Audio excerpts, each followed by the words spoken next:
መጀመሪያ በሰላም ነች። ከዛ በኋላ ሁሉንም ነገር እናወራለን። በቃ አሁን ከዚህ ቤት ውጭ። ይኸውልሽ ከመውጣትሽ በፊት ማለት ነገር ልንገርሽ። መጀመሪያውኑ እኔን ልትበቀይ ከመፈለግሽ በፊት የማርታ ደግ ልብ ለትንሽ ደቂቃ ብታስቢው ደስ ይለኝ ነበር። ዳሺ እኔ አንተን ለመበቀል በጭራሽ አላሰብኩም። ያጣኋትን ልጄን ለመተካት ነበር ያደረኩት። በቃኝ፣ ውጭ ምን ያው እኮ እማዬ አብረሽ ሂጂ ስላለችኝ ነው እኮ የመጣው። አባዬ እንደ አባዬ ማን አስክ ንገረኝ። ይኸውልህ አባዬ እኔ መንፈስም አለ መድበልም አለ ቢኖር ቀጠቀጠኝ ዳጣ ጆሮጂ ክሬ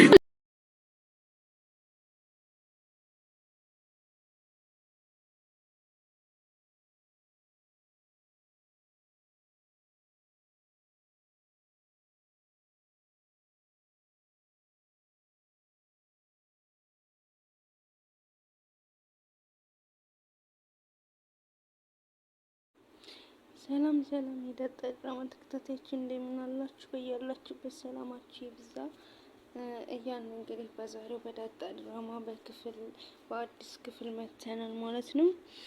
እንደው እስኪ በሞቴ የዛሬውን ሙቪ አይታችሁ አላለቀስ ነው የምትሉ ካላችሁ የሆነ ላይክ ምናምን ግጭ ይኖር የሆነ ኮመንቱልኝ።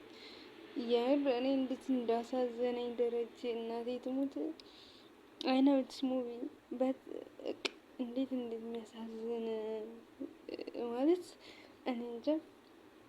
የሆነ ታይም ላይ በቃ ወይ መኪና ተጋጭቶ ሞተ ምናምን በቃ አላር ላይክ እንደ ሪል እያየሁት ነበርና በቃ ትወናም ቢሆን በቃ በደንብ ነው የተወነው። ማርያምን እንዴት እንዳሳዘነኝ ማለት እንደዚህ አይነት ሰዎች አሁን ሊኖሩ ይችላሉ። ለምሳሌ አሁን ደረጀ እንደው እኔ ዝም ብዬ ስገምት ራሱን የሚያጠፋ መስሎ ነበረ። ማለት አንዳንድ ጥፋቶች ብዙ ጥፋቶችን ነው ይዘው የሚመጡት። ያው እሷ ልጇ ስለተጣለባት ብቻ ልጇን ለመተካት ያደረገችው ነገር የብዙ ቤተሰብ ህይወት እንደሚበጠብጥ አላወቀችም። ጀስት ልጇን ለመተካት እሷም እናት ናት ነው፣ ግን ደግሞ ያው ልጇን ለመተካት ያደረገችው ነገር ነው። ምንም አማራጭ ስለሌላት ነበር እንደዛ ያደረገችው ማለት ነው። ሲቀጥል ያው በጣም የአንዳንድ ቀን ስህተቶች እድሜ ልካችን ያበላሹብናል እና በጣም ያሳዝነኝ። ደረጀ ተናገር አልናገርም፣ ምግብ ብላ አልበላም፣ 2 ቀን 3 ቀን ሆኖታል አሁን ምግብ ከበላ አሁን እንዴት ነው የሚኖሩት? ማለት እንዴት ነው አሁን ማርታ ስትሰማ ምን ልትል ትችላለች እንዴ? አሁን ሙሉ ቤተሰቡ ተጨንቋል። ብቻ ከባድ ነው። እኔ ግን ቀድሟት የሚሞት ነው የሚመስለኝ እሱ ማለት ነው። ይሄንን መስማት ደግሞ እንደዛም እንዳንል እንግዲህ በስተመጨረሻ እንዳያችሁት ለሊት ተኙ ተናገር ምናምን ብትለው እምቢ ብሎ ተኙ ተባብለው ተኝተው እያለ ሰላም አታረጊውም እያለ እየጮኸ ነበረ። እንግዲህ ችግሩ ከእሷ ጋር እንደተገናኘ ታውቃለች ማለት ነው። እሷ ማለት አብጌል እንዳለ የጠረጠረችውን ነገር እውነት እንደሆነ ይገባታል ማለት ነው። ማርታ ግን ደረጀ በጣም ነው የሚያሳዝነው። ማለት አንዱን ችግር ሳይወጣ አንዱ ችግር እንደዚህ ሲሆንበት በጣም ከባድ ነው ለሱ የሚሆንበት። ማለት ከአሁኑ ጀምሮ ጨልሏል። ገና እንደነገረችው ጨልሏል። ከደጅ የሆነ ታይም ላይማ በቃ አብዶ በቃ ኢየሱስ ቀሪን እኮ እነኝህን ሳያቸው ማለት የእውነተኛ ፊልም ማለት የእውነተኛ ታሪክ ቃል አይደለ? እውነት ነው የሚመስለኝ ሁሉ። ግን የዛሬው ደግሞ በጣም ከባድ ነው እና እንግዲህ ሰላምንም ከቤት ውጭና ከጭራሽ ኧረ ከባድ ነው። ማርያምን አንዳንዴ እኔ አሁን ማርቲ ታሳዝነኛለች። ጭራሽ ከቤት ውጭ ምናምን ብሏታል። ጭራሽ ስለ ውርስ ምናምን አላወራችም። ማለት እሷ ብዙ ነገር አድርጋላታለች። አሁን እንደጠረጠረቻት ማለት ብዙ እንደዚህ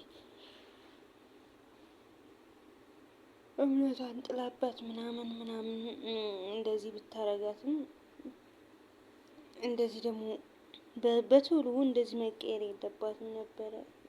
ከኔም ጋር 2 ልጆች አሉ፣ ከእሷም ጋር 2 ልጆች አሉ ለማለት ፈልጋ ነው ዙሮ እና ይሄ ቤቱ ምናምን እንደዚህ ምናምን ስትለው እኔ ስለ ውርስ ምናምን አያሳስበኝም። እንደዚህ አትበይ፣ ስለ እሱ ፈልገሽ ከሆነ ምናምን አላት። እኔ ቦታ የለኝም። እሱ ደብሮታል። እንዴት ብሎ አይኗን ለማየት አቤት ለማለት በቃ ብዙ ነገር ለማድረግ ማለት እንዴት እንደተፈጠረ ራሱ አላወቀም። ይሄ የሁለተኛው ልጅ የመጀመሪያዎች በስካር ነው ተባለ። የሁለተኛው ልጅ ግን እንዴት እንደተፈጠረ በስካር ነው፣ ግን ደግሞ ጭራሽ ምንም አላወቀም ማለት ነው።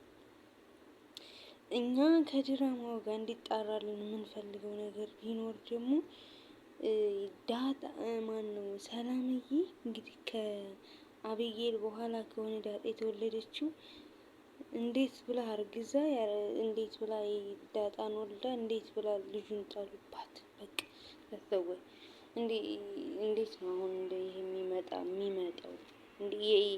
ማለቴ ከቤት ወጣ አታውቅም ተብሎ አይደል? አሁን የኛው ልጅ አባትዬው ይጠራ የተባለው ገና እርጉዝ እንዳለች እንኳን ያኛው ከነዚህ ሲጀመር አልተወለደም።